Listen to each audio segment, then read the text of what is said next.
Marami pa rin mga online gaming sa mga laro sa basketball, sa mga ending.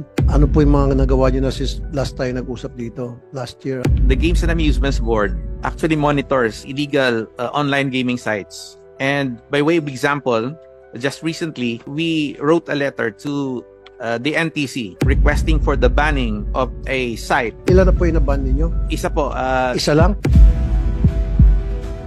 Mahina. Ang dami po dyan, mga sites. Ang gawin nyo, sir, total meron naman kayong confidential fund na 4 million. Maliit nga ito, pero kahit papaano, mapapakinabangan ito na maayos. Kausapin yung Meta, mag-monitor kayo sa mga maraming site dyan. Ba't isa lang na nagpapataya tuwing merong games, basketball, UAP? Kanina nga lang, nag-testing kami ng mga tao po. 2 sites nakita namin.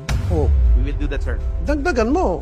Pero ganun talagang buhay. Kailangan malatigo kayo, parang sa kabayo na karera para kayo umaksyon. Sir, dagdagan niyo pa yung trabaho niyo. Yes, sir. Gusto ko marami pa kayo mapapasalang sites and makipag-coordinate kayo sa Meta.